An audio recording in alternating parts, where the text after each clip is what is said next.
Phoenix Dares Radio Station, jaga hati, jaga diri, jaga jari. Bayu Prasetya udah balik lagi nemenin kamu di siang hari ini seperti biasa di Paper Jam sampai jam 3 sore nanti. Tapi yang luar biasa pada hari ini, Bayu Prasetya gak sendirian buat nemenin kamu. Tapi selama kurang lebih 30 menit ke depan bakal ngobrol-ngobrol barengan sama seseorang, ngobrolin sesuatu hal yang sangat penting sebenarnya, tapi sangat sering juga untuk diabaikan ya. Karena ini kita bakal ngebahas tentang glukoma. Jadi ini merupakan penyakit mata yang satu ini sangat dikenal sebagai pencuri penglihatan secara diam-diam, Loviners ya. Karena ini seringkali menunjukkan gejala pada tahap awalnya. Nah, dalam rangka juga memperingati World Glaucoma Week ya. Jadi sekali lagi memperingati World Glaucoma Week, kita perlu meningkatkan kesadaran akan bahaya glaukoma dan betapa pentingnya deteksi dini untuk mencegah kebutaan dari glaukoma ini. Dan hari ini bersama Rumah Sakit Mata Bali Mandara, kita akan membahasnya dan kira-kira bagaimana cara pencegahannya,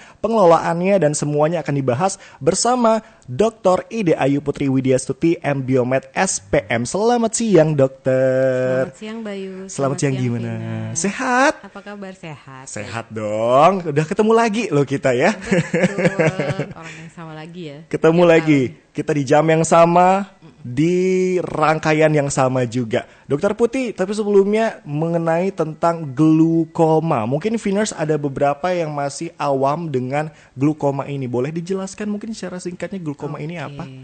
Glaukoma itu sendiri merupakan group of disease ya. Jadi sekumpulan penyakit yang bisa menyebabkan kerusakan pada saraf mata. Jadi pada glaukoma ini terjadi penipisan dari lapisan saraf mata yang akan mengakibatkan penurunan dari tajam penglihatan penderita. Itu dimulai dari penglihatan perifer. Di mana tekanan bola mata merupakan salah satu faktor risiko yang penting. Jadi itu merupakan penurunan penglihatan ya. Betul. Sebenarnya ya. Nah, mengapa nih sebenarnya penyakit ini menjadi perhatian global banget sampai muncul gerakan World Glaucoma Week kalau boleh tahu? World Glaucoma Week sendiri ini bertujuan untuk meningkatkan awareness dari masyarakat maupun stakeholder terhadap bahaya dari glaukoma. Jadi glaukoma ini kan bisa menurunkan tajam penglihatan. Ya, betul. Dan ini sifatnya permanen. Jadi sekali terjadi kebutaan dia tidak dapat diperbaiki lagi. Dan tingkat kebutaan akibat glaukoma ini masih tinggi. Jadi dengan World Glaucoma Week ini kita bertujuan untuk meningkatkan awareness atau kesadaran mengenai glaukoma. Jadi masyarakat akan lebih aware untuk melakukan deteksi secara dini. Apabila deteksi kita lakukan lebih dini, maka saraf yang kita selamatkan lebih banyak. Jadi kebutaan bisa dihindari. Dihindari seperti itu betul. Ya. Tapi kan ini secara perlahan sebenarnya penglihatannya menghilang. Iya, secara perlahan. Pada banyak kasus, jadi mostly kebanyakan dari penderita itu tidak menderita satu gejala apapun. Jadi di tahap lanjut baru mereka merasakan kebutaan ini. Karena itu dia dibilang sebagai pencuri penglihatan secara diam-diam. Betul, si pencuri penglihatan. Jadi dari awal tidak akan merasakan apa-apa sampai suatu saat nanti kalau misalnya saraf memang sudah tipis sekali, penglihatannya akan hilang sama sekali. Kalau sudah begitu tidak bisa diapa-apakan, memang sudah buta permanen. Baik, menarik ya. Dan apakah glaukoma ini bisa menyerang semua usia atau biasanya menyerang kelompok usia tertentu aja, Dok? Biasanya sih yang kita temui kebanyakan di atas 40 tahun. Gitu. Tapi pada yang tipe tertentu di atas 60, tapi secara general di atas 40 tahun. Di atas 40 tahun ya. Tapi kalau kita lihat dari jenisnya, dari sejak lahir pun bisa. Glaukoma kongenital, tapi kan sedikit presentasinya. Glaukoma selama perjalanan hidup, jadi selama pertumbuhan, glaukoma juvenile bisa juga terjadi. Tapi yang lebih banyak adalah pada di atas 40 tahun ini. Berarti sebenarnya rentan usia di kelompok usia di atas 40 tahun yang lebih rentan untuk terkena glaukoma ya. Iya, betul sekali. Terus untuk faktor keturunan apakah bisa, Dok? Bisa sekali. Jadi salah satu faktor risiko setelah si tekanan bola mata tadi adalah riwayat glaukoma pada keluarga. Jadi apabila kita punya saudara kandung atau ibu atau ayah kandung yang menderita glaukoma, jadi kita punya kemungkinan 9 kali lebih tinggi untuk menderita glaukoma daripada orang yang tidak punya keturunan dalam keluarganya. 9 kali lebih tinggi? Iya, betul, 9 kali lipat. Kemungkinannya 9 kali lebih tinggi, Vina. Jadi buat kamu yang mungkin punya keluarga yang pernah terdeteksi punya glaukoma, berarti emang harus melakukan pemeriksaan secara dini ya? Harus. Wajib, karena emang ini secara diam-diam tiba-tiba langsung penglihatan kamu akan menghilang secara perlahan. Iya. Seperti itu ya. Dan selain itu juga mengenai tentang faktor resiko lainnya. Mungkin ada faktor resiko lainnya yang apa aja sih yang bisa memungkinkan seseorang terkena glukoma. Selain tadi faktor keturunan. Terus juga usia dari 45 tahun ke atas. Terus apa lagi, Dok? Jadi yang penting tadi yang sudah saya sebutkan tekanan bola mata. Tekanan bola mata? Iya, tekanan bola mata. Kenapa saya bilang penting? Karena hanya tekanan bola mata yang bisa kita modifikasi dalam penanganannya. Okay. Jadi hal lainnya itu yang kedua ada riwayat glaukoma dalam keluarga, kemudian umur, ras, dan penyakit-penyakit yang menyerang vaskular yang lainnya. Seperti misalnya diabetes, hipertensi, atau orang dengan pemakaian kacamata atau kita bilangnya kelainan refraksi, minus, hipermetrop atau plus. Wow, saya tersindir. Jadi kalau sudah merasa punya salah satu faktor risiko, sebaiknya sih diperiksa secara rutin. Oke, berarti sekali lagi biar Viners mendengarkan nih supaya terulang lagi. Faktor risiko yang pertama itu adalah di usia, keturunan juga. Terus juga salah satu faktornya yang menggunakan kacamata, minus silinder dan segala macamnya juga. Wah, banyak juga sebenarnya, Dok, ya faktor risikonya. Banyak, sebenarnya banyak. Tapi kalau misalnya, itu yang penting. Tapi kalau misalnya ada kejadian yang membuat mereka itu cedera di mata, apakah itu berisiko juga sebagai glaukoma? Bisa. Sebagian besar trauma bisa menyebabkan glaukoma karena kan tergantung dari mekanisme trauma ya. Jadi bisa saja. Banyak yang setelah trauma, setelah dilakukan perbaikan, pada akhirnya muncul glaukoma bisa. Oh, sebenarnya trauma seperti apa aja yang bisa menyebabkan glaukoma, Dok? Misalnya ada trauma tumpul nih, kena bola tenis. Kepental bola tenis terus dia perdarahan nih di bilik mata depan kita bilangnya ya, di COA kamera ocular anterior. Terjadi perdarahan, dia nutup. Jadi kan si glaukoma ini terjadi karena produksi dari cairan bola mata yang berlebih atau pengaliran keluar dari si cairan bola mata ini yang terhambat. Jadi kalau dia ada perdarahan, berarti kan tuh ketutup tuh sudut-sudut bilik mata depannya. Jadi pengaliran si cairan bola mata terhambat, belum lagi ada darah di depan, jadi akan semakin meningkatkan tekanan. Tekanan meningkat, dia akan menekan si saraf mata atau saraf optik di belakang. Sudah bisa disebut glaukoma. Oh, baik. Gitu. Tapi sebenarnya dalam fase glaukoma sampai sebelum menuju kebutaan, saat orang baru sadar itu biasanya di fase keberapa, Dok? Di fase apa? Biasanya belum terjadi kerusakan pada saraf mata, jadi mungkin baru terjadi peningkatan tekanan tapi tidak terlalu tinggi. Jadi kalau pada jenis yang sudutnya terbuka, dia tidak akan terjadi peningkatan yang tiba-tiba tinggi begitu seperti pada yang tipe tertutup. Jadi biasanya tuh belum berefek pada si saraf matanya. Jadi belum ada kerusakan saraf mata, jadi penurunan tajam penglihatan belum terlalu terlihat. Gitu. Jadi yang dirasakan paling cuma enek pada mata. Sering kalau sakit kepala biasanya setelah tekanan bola matanya tinggi, jadi udah mulai ada sakit kepala. Tapi tidak terlalu dirasa karena kan dia tidak terlalu mengganggu sifatnya.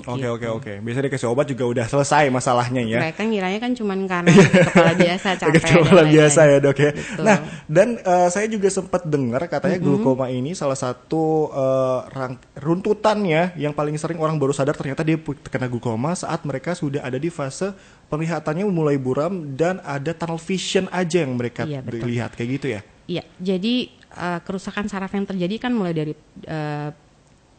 kalau penglihatannya turun itu dimulai dari penglihatan perifer. Jadi perifer. dari pinggir. Kalau misalnya dia memang lapisannya tipis sekali, dia udah sampai ke dalam. Nah, yang dilihat oleh penderita itu cuma seperti terowongan atau kita sebutnya tunnel vision. Jadi penglihatan pinggirnya tuh nggak kelihatan. Jadi yang dikeluhkan sering di rumah adalah sering menabrak-nabrak. Jatuh ya? Menabrak benda sekitar. Jadi kan kalau melihat lurus, kalau pada glaukoma tuh hanya melihat bagian lurus dari penglihatan saja. Pinggir-pinggir dia nggak kelihatan. Kalau kita kan biasanya bisa melihat kanan, kiri, bisa, atas, bawah. Masih bisa lirik cewek cantik yang lewat. Iya kan? Betul. Tanpa perlu ngelirik. Glaukoma nggak bisa. Jadi cuma di depan aja. Misalnya sebelah ada lemari. Dia nabrak karena tidak kelihatan. Gitu. Jadi tunnel emang vision seperti itu. Tunnel vision kayak gitu juga salah satu menjadi indikatornya ya.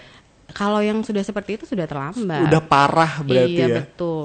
Oke, sebenarnya banyak banget yang perlu dan harus kita bahas mengenai tentang glaukoma ini, Venus. Mendeteksinya kayak gimana kah, terus diagnosisnya juga dan perawatannya ada kayak apa aja yang bisa ditawarkan sama Rumah Sakit Mata Bali Mandara. Nanti bakal kita bahas. Phoenix Dars Radio Station masih barengan sama Bayu Prasetya di sini dan masih juga barengan sama Dokter Putri dari Rumah Sakit Mata Bali Mandara. Halo, Dok. Halo Bayu, halo Viner. Halo lagi semuanya ya. Dan tadi sempat kita udah ngebahas juga tentang faktor resiko tentang glaukoma, si pencuri penglihatan secara diam-diam ini ya. Kan tadi itu beberapa faktornya seperti usia, keturunan, trauma di mata, bahkan menggunakan kacamata juga menjadi salah satu faktor resiko ya. Betul. Berarti saya juga salah satu orang dengan faktor resiko. Mohon maaf, iya. Karena saya menggunakan kacamata. Nah, misalnya nih, saya ingin melakukan yang namanya deteksi dini dari glaukoma ini. Pemeriksaan apa aja sih yang biasanya dilakukan, Dok?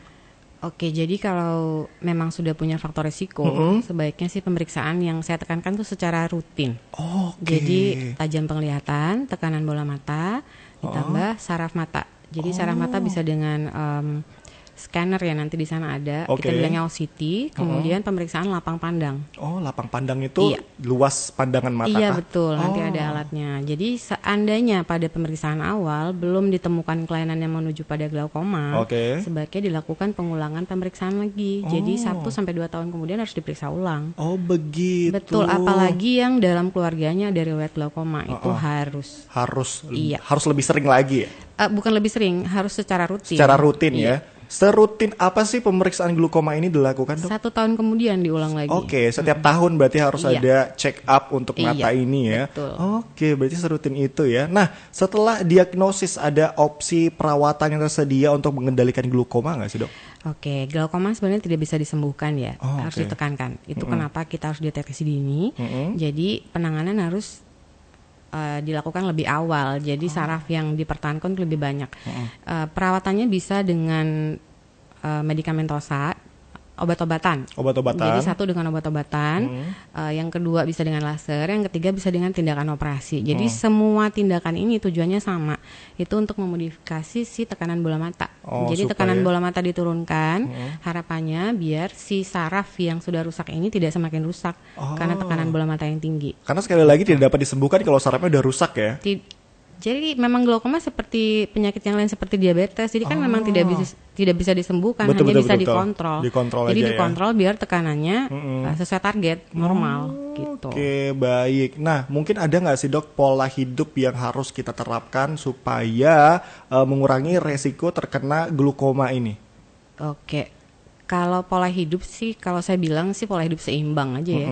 Jadi kalau dalam penelitian terbaru sih banyak makanan yang katanya bisa mengurangi risiko terjadinya, tapi masih dalam penelitian. Penelitian lebih Jadi lanjut. sebaiknya pola hidup sehat yang seimbang yang dijalankan. Oke, Jadi makanan mengandung banyak antioksidan, kemudian olahraga teratur. Olahraga pun pilihan ya. Kalau pada penderita yang sudah menderita glaukoma ada olahraga yang harusnya dihindari, mengangkat berat, kemudian pada yoga pose-pose tertentu.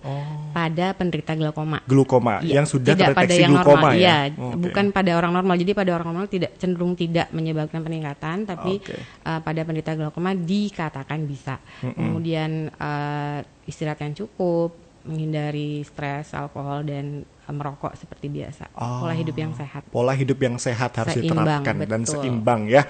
Oke, sebelum kita nanti bakal ngebahas tentang konteks dari World Glaucoma Week ini, Venus, Ya. sekali lagi mau ngingetin buat kamu yang mungkin punya faktor resiko untuk terkena glaukoma, baik itu secara usia di atas 45 tahun, bener, Dok? Di atas 40. 40 tahun udah dikoreksi ya, mulai ditambahkan lagi nanti.